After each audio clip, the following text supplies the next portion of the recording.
fantastic. You could call me a fan. Hey, Next we'll be beginning the fashion show. In the first part, we are celebrating the traditional fashion of the Asian identities that make up the school. Hey Kelly, you know what originates from China? Me? Yes, and the fan dance. But first up, we'll be introducing the traditional clothing from China. Please welcome Dylan, Daniel, Alex, and Sophia. Woo!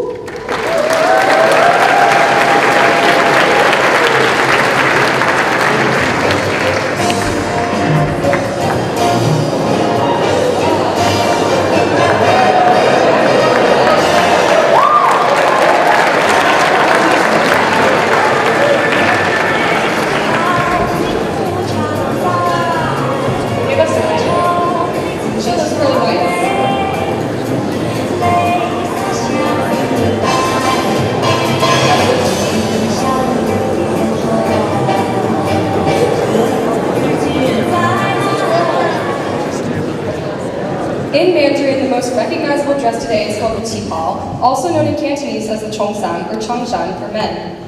The qipao features a standing collar, Chinese knotted buttons, hem slits, and a tailored form fit. Fabrics can be traditional silk threads or sometimes more simple fabrics such as cotton. Give it up for Dylan, Daniel, Alex, and Sophia.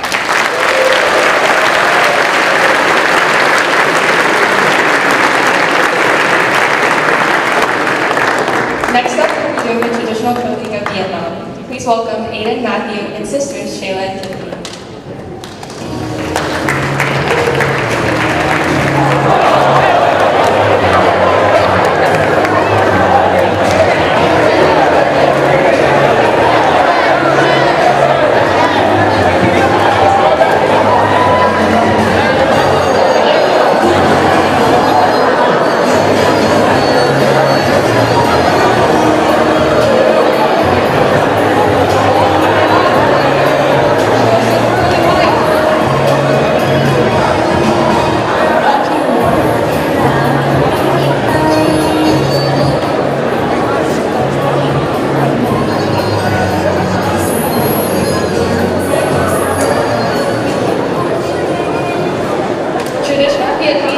Most recognizable by the ao dai. The earliest version of it emerged around the 17th century. Here we have Aiden, Matthew, and sister Shayla and Tiffany wearing different variations of an ao dai.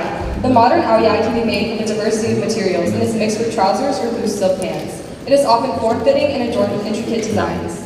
Today, the ao dai is worn on special occasions, traditional festivals, weddings, and tea ceremonies. Many Vietnamese people wear their ao dai or Tet, the name for the Vietnamese Lunar New Year. Thank you, models.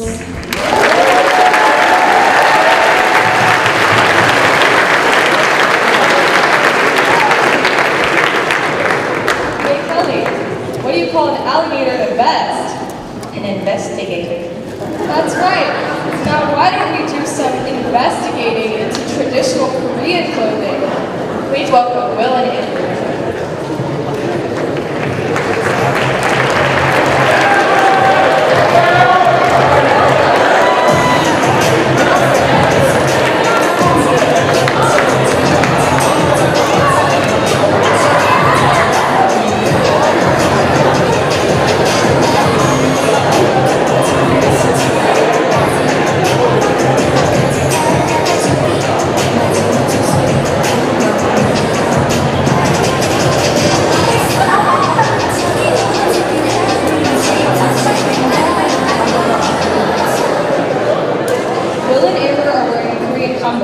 Its origins can be traced back to 38 BC, though modern-day hanboks are styled after the ones popularized in the Joseon dynasty. The basic structure of the hanbok consists of the joguri jacket, baji pants, chima skirt, and cloak coat. The structure of the hanbok creates a signature bell-shaped silhouette. These basic structural features of the hanbok remain relatively unchanged to this day. Nowadays, it's only worn on Korean holidays or special occasions such as weddings and ceremonies, though you'll see many styles of hanbok on period shows and movies based in the Joseon era. Thank you, models.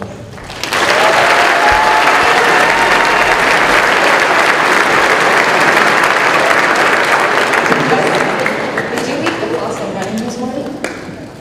I might have, because it's getting really drippy in here.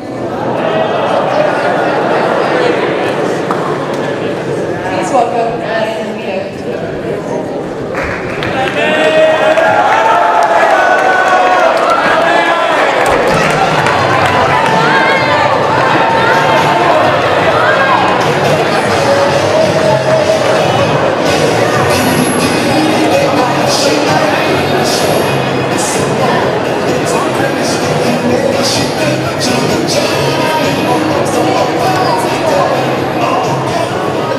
Japanese traditional fashion can be split into two well-known styles: the kimono, which is generally made from more formal or luxurious fabrics, and the yukata, which is a type of kimono made from cotton or polyester.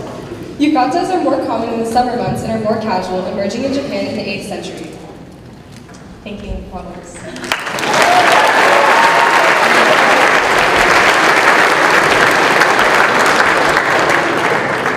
Next up is Indonesia, worn by Chris and Carol.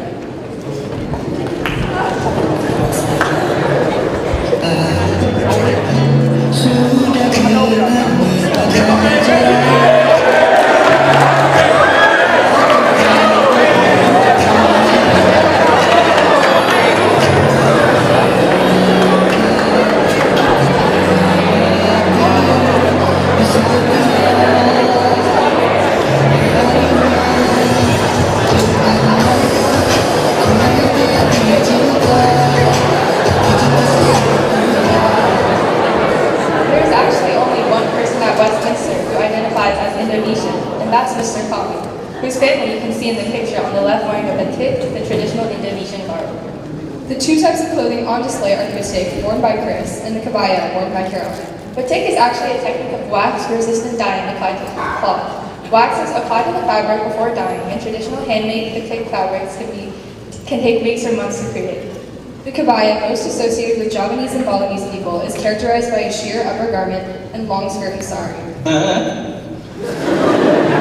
Thank you, models.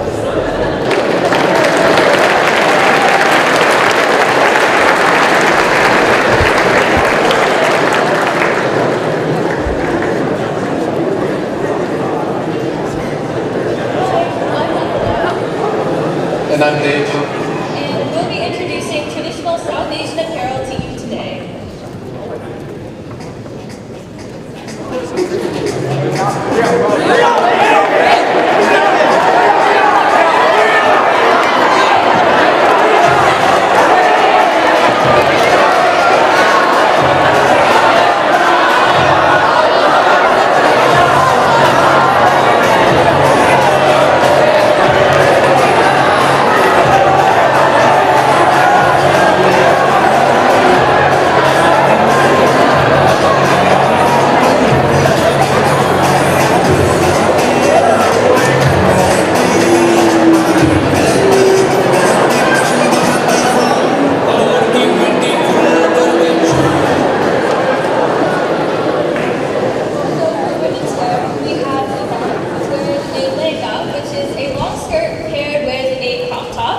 We also have Sananya, who's wearing a sari, which is probably one of the most eponymous Indian women's wear garments. It's basically a long piece of cloth that's draped over the body in a very complex way. We also have Meera, finally, who's wearing a traditional Bharatanatyam outfit, which is typically worn in classical dance. And as you can see, she has bells on her ankles. These act as instrumentation as well as ornamentation during the classical dance. For the boys, we have Arjun, Ronit, Rian, Devin, Nitin, Ishan, and Neil wearing kurtas, which are loose, collarless shirts. A little bit fancier, we have Nick wearing what's called sherwani, which look like a fitted long coat or jacket. As you can see, some of the clothes have a similar aesthetic, but everyone is still wearing a variety of fabrics and designs. And of course, Neil, Ishan, and Nick are wearing, who love to dress for all occasions, are sporting turbans, which is nowadays a fashion headpiece commonly worn in South Asian weddings, but also has religious significance within the Sikh community. So yeah, let's give it up for our South Asian models.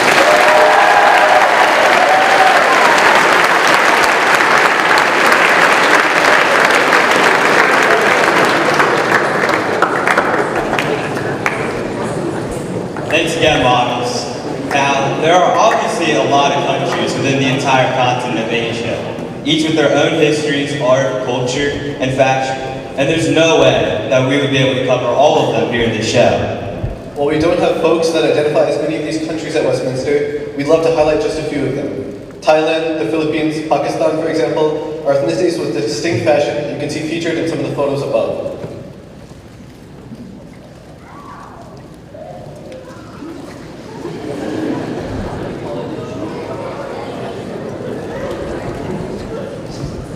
And now we're going to move on to Mira's traditional dance group.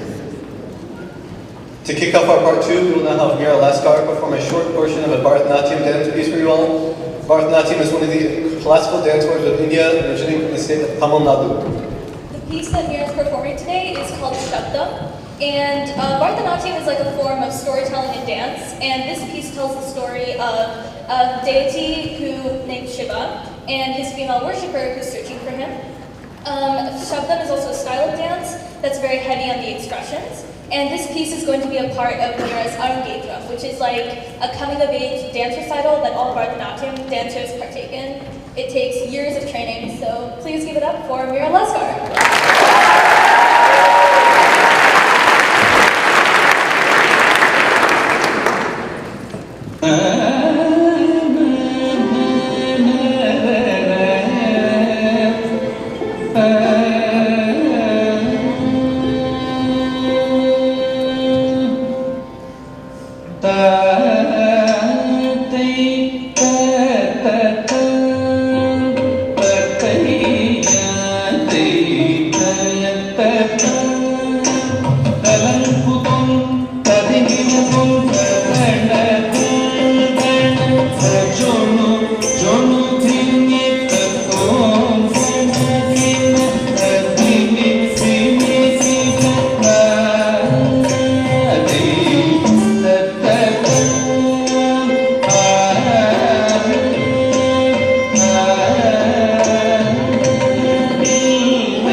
have modern. And so during the 19th and 20th centuries, Asia was undergoing huge waves of transition. Colonial powers in Europe began to influence and change fashion in many distinct ways. Many countries did retain their traditions during this tumultuous time, and even within fusion and modern garments, you can still see many of the traditional patterns that go back centuries. Here you can see some examples of this in 20th century vintage fashion, blending both Western and Eastern styles. Here we have India, which was under British and Portuguese influence. Clothing changed, it took on more of a Western silhouette. As you can see, the women in the photos are wearing blouses that are similar to Western tops as opposed to Indian tops. And there was also some innovation with new garments, such as the sherwani. And here we have French Vietnam, which is kind of similar with the whole silhouette situation.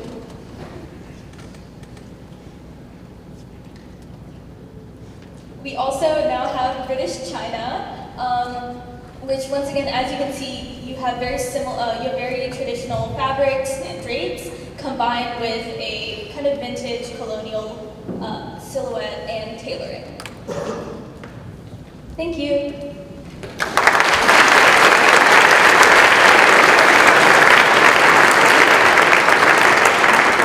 Now, speaking of transitions, we have a little surprise for you all now, featuring the littlest of the Westminster schools. Please welcome our AIPI representatives from the lower school.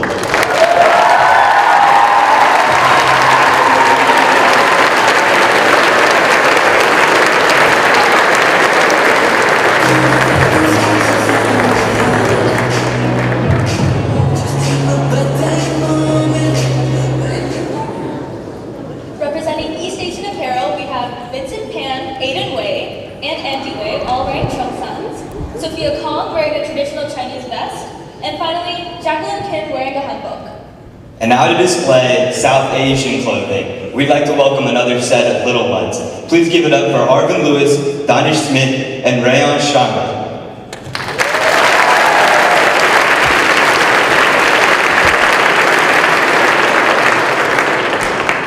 Arvin, Danish, and Rayansh are all wearing kurtas, and if you notice Rayansh's pants, that's called a dhoti. We also have Aisha Suman and Anya Jaswal wearing two beautiful lehengas. And last but not least, Isha Balmaran is wearing a shalwar kameez. So once again, please give it up for our youngest performers.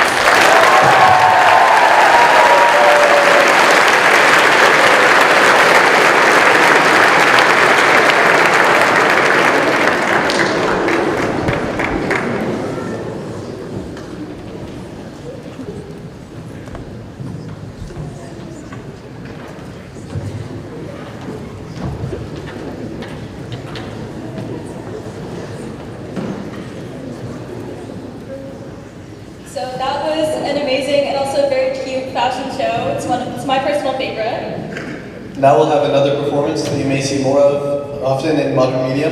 With the rise in popularity of Korean culture, from K-dramas to K-pop, more folks than ever are exposed to media from places other than Hollywood. Jamie Ko, Helen Hong, and Samantha Yu will be performing a K-pop dance to the modern K-pop songs from hit groups Stacy, Blackpink, and Red Velvet. Please give a round of applause to our next performers.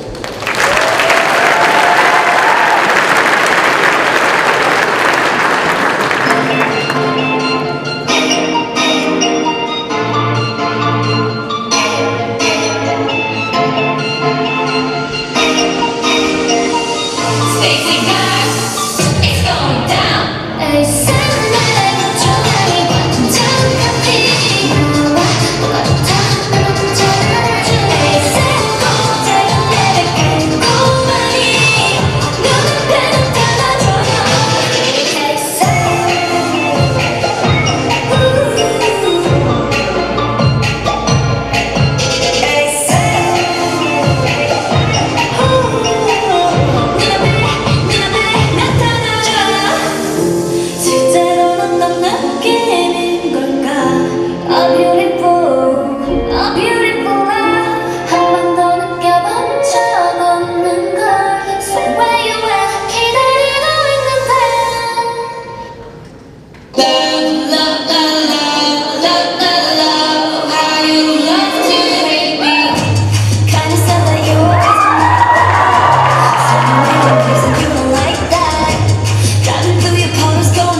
section of our fashion show, we wanted to highlight how history and culture are still being made today.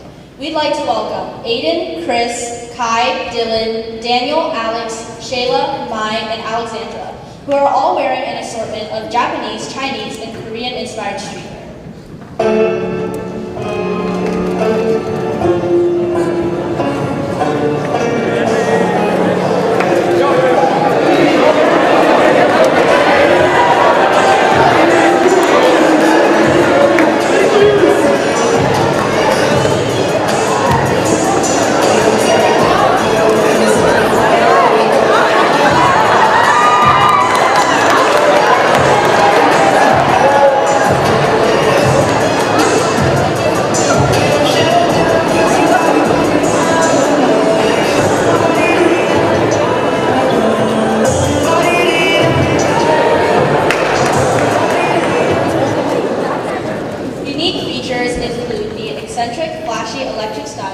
Of Japan's Harajuku district, avant-garde silhouettes, and contemporary Chinese styles popularized by the social media platform Douyin and the influence of Korean media. You'll notice bold colors, patterns, luxury labels, or monochromatic black ensembles, as well as techwear-esque accessories such as hats, bags, masks, or jewelry. These industries frequently draw influence from Western cultures as well, creating a fusion of styles in this new era of fashion.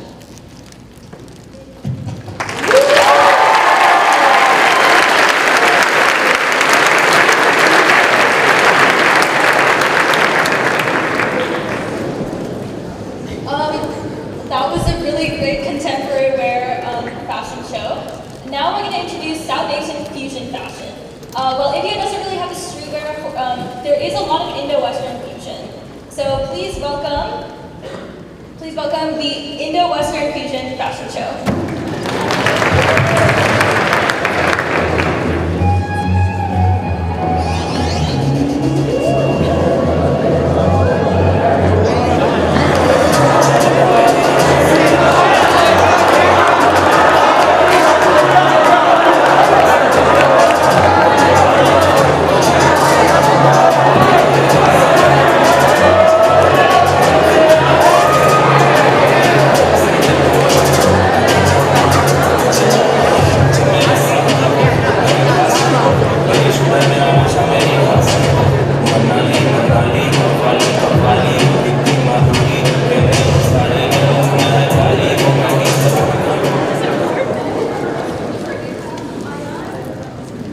We have Ayan, Shan, Ronit, Kanab, Rian, and Avi modeling examples of today's modern South Asian fashion, blending the old and the new.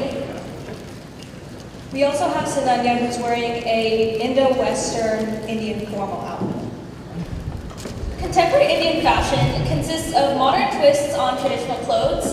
Kurtas may be worn with jeans or redefined as linear. Saris are reinvented as sari gowns. And a long cloth sari takes a lot of effort, so to combat this, modern designers have turned to probably the best invention of the 19th century, the zipper, to make ready-made saris. Some contemporary pieces may incorporate traditional Indian prints or baglets, or they may be modified for more minimal everyday use. So let's give it up for the Indo-Western fusion.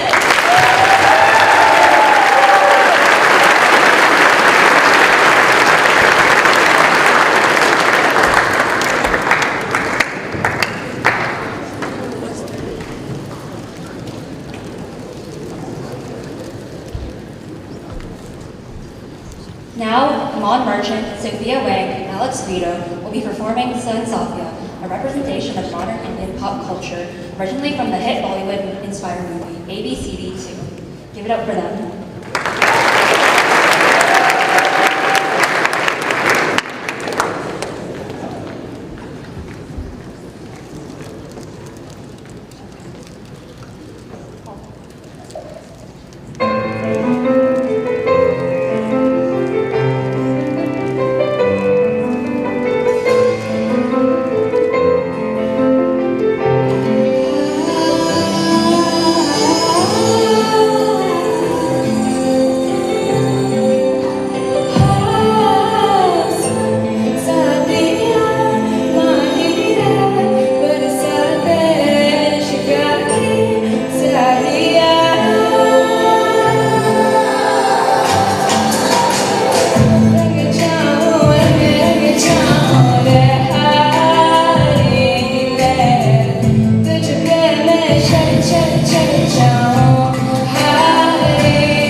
performance, and to top it off, it was.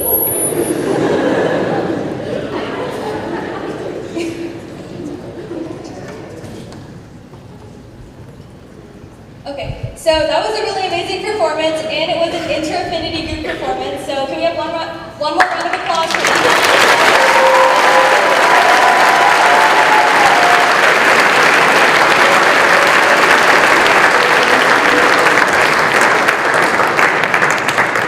Now we actually have our very own AAPI faculty coming out. So please welcome Miss Patel, Miss Jasani, Miss Patel, Miss Jasani, Miss Moodgill, Miss Merchant, and Mr. Frappier.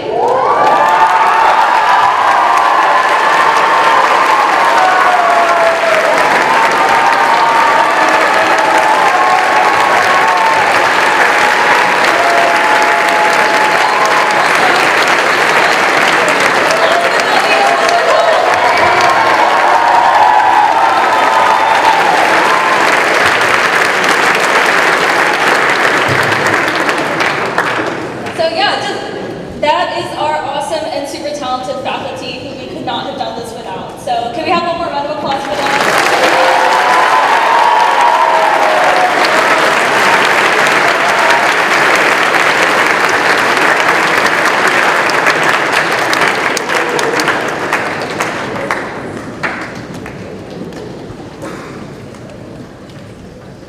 So hi again. This is like the third time I'm introducing myself, but I'm Nandana. I'm Alex. And I'm Shayla. And thank you so much for coming to this amazing assembly. Thank you to all the students who helped, all the models, on the back of the tech crew, everyone who really helped make this possible. And we'd also like to thank all our faculty involved, especially Miss Patel and Mr. Cog, who's like hiding back here doing all the music and stuff. And so we couldn't have done it without our faculty. So if you guys could give a round of applause for our faculty.